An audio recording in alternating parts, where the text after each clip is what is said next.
آگے کا سفر جو ہے وہ موت کا ہے، اس لیے غفلت کی زندگی مت گزاریے۔ آئیے قرآن کے ساتھ اپنی زندگی گزاریے تاکہ ہم اللہ کے سامنے بھی سرخرو ہو جائیں اور اپنی دنیا کی زندگی بھی سنوار لیں۔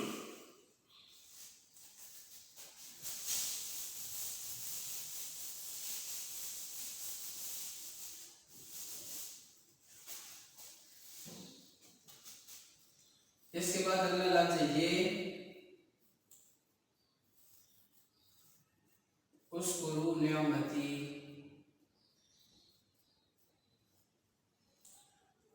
انگلش کے اندر آپ مائی اور می استعمال کرتے ہیں، اور یہ اردو عربی کے اندر آتا ہے، اور اردو کے اندر اس کا معنی ہوتا ہے میرا۔ اللہ تعالیٰ بنی اسرائیل کو کہہ رہے ہیں یاد کرو تم نعمتی، میری نعمت، میری نعمت ہو۔ یہاں پر آپ نے لفظ دیکھ لیا، نعمتی یا میری، میرا، نہ آ گیا۔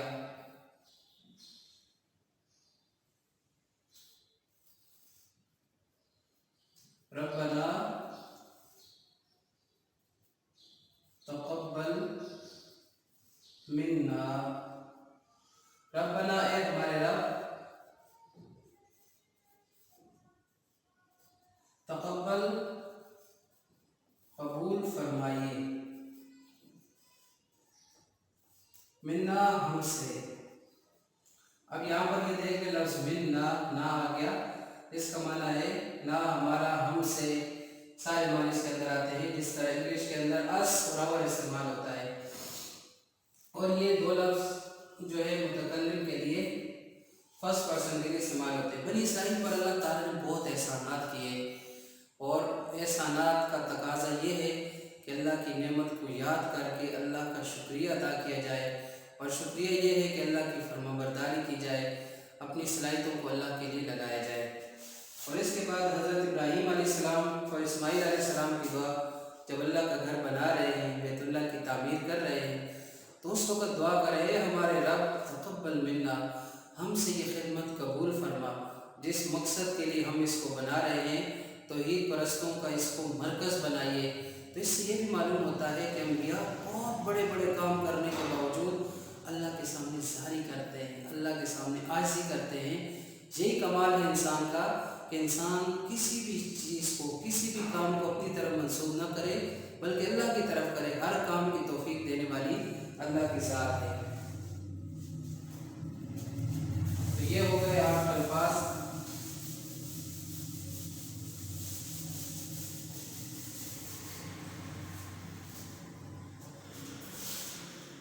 ابھی ایک اور ہم مشق کر لیتے ہیں، مسجد میں داخل ہونے کی دعا۔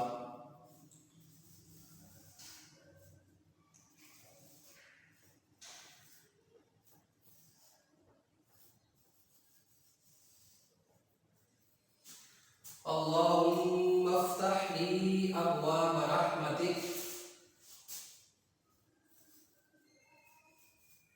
اے اللہ، اللہم جہاں بھی آ جائے قرآن کریم میں، حدیث میں آ جائے اللہم، اے اللہ، افتح کھول دے، لی میرے لیے، ابواب دروازے، رحمتی کا اپنی رحمت کے۔ اب یہاں پر دیکھیے لی،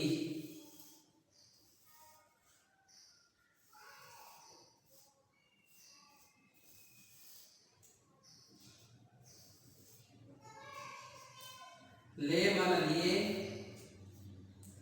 یہ میرا، میری، سارے استعمال آ گئے۔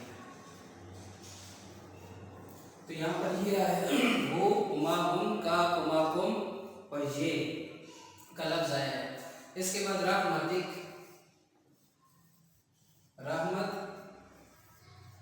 رحمت مانا رحمت کا مانا آپ کی اپنی، رحمتی کا، یہاں پر کا لفظ آیا ہے۔ تو مسجد میں داخل ہونے کی دعا ہے، سب حضرات پڑھ لیجیے، سامعین پڑھ لیجیے۔ برحمتک۔ اور مسجد میں داخل ہونے کا طریقہ کیا ہے، مصنون طریقہ کیا ہے، انسان بسم اللہ پڑھ کے سیدھے پاؤں سے داخل ہو اور یہ دعا پڑھے اللہم افتح لی ابواب رحمتک، اور ساتھ درود شریف میں پڑھ لے، یعنی اللہم صلی الصلاۃ والسلام علی رسول اللہ، یہ الفاظ پڑھ لے، درود شریف پڑھ لے اور اس کے بعد اعتکاف کی نیت کر لے۔ تو جتنی دیر انسان مسجد میں ہوگا سنت کا ثواب ملتا رہے گا۔ میرے بھائی آج ہم مسلمان اگر آپ صلی اللہ علیہ وسلم کی سنت پر آ جائیں تو ہماری ڈوبی ہوئی کشتی پھر سے چل سکتی ہے، تر سکتی ہے۔ سنت کی مثال حضرت نوح علیہ السلام کی کشتی کی طرح ہے۔ پوری دنیا میں اندھیرا ہے، پوری دنیا میں موت ہے، پوری دنیا میں شر اور فتنہ ہے، اور ایک کشتی ہے جو آرام سکون سے چل رہی ہے۔ تو سنت والی کشتی میں جو سوار ہو گیا دنیا اور آخرت کی کامیابی اس کے لیے ہے۔ تو یہ اللہم افتح لی ابواب رحمتک، اے اللہ کھول دے میرے لیے ابواب رحمتک، اپنی رحمت کے دروازے۔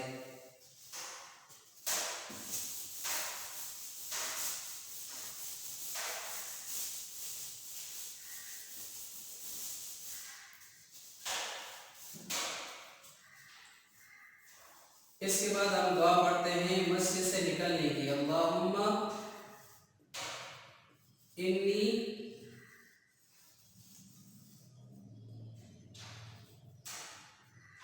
اسألک من فضلک،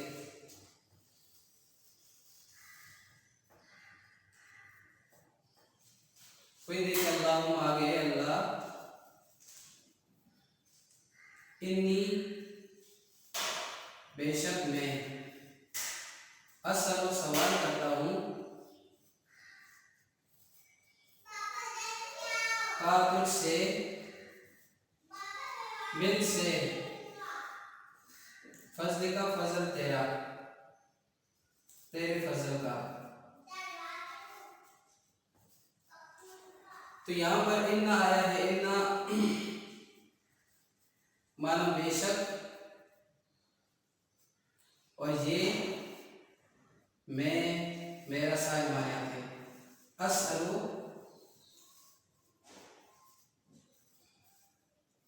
سوال کرتا ہوں، کا لفظ آ گیا یہاں پر، تجھ سے، آپ سے، سارے معنی سے آتے ہیں۔ من کا معنی سے فضل معنی،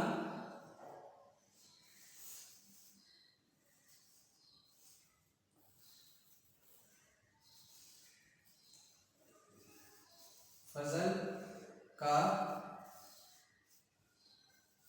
تیرا۔ تو یہاں پر وہ 8 الفاظ میں سے یہ آ گیا، کا آ گیا اور کا آ گیا۔ تو مسجد سے نکلتے وقت دعا انسان الٹے پاؤں سے نکلے، بسم اللہ پڑھے، درود شریف پڑھے، الصلاۃ والسلام علی رسول اللہ پڑھ لے، اور اس کے بعد یہ دعا پڑھ کے نکلے تو انشاءاللہ العزیز سنت کا ثواب بھی اور سنت کے اوپر عمل کرنے کا ثواب بھی ملے گا۔ تو آج کے سبق کے اندر یہ آخری جو 2 دعائیں ہیں، مسجد میں جب ہم داخل ہوتے ہیں تو اس وقت اللہ کی رحمت کا سوال ہے، اور رحمت قرآن و حدیث میں 2 معنی میں استعمال ہوتی ہے، ایک روحانی نعمت مراد ہے اور ایک اخروی نعمت مراد ہے۔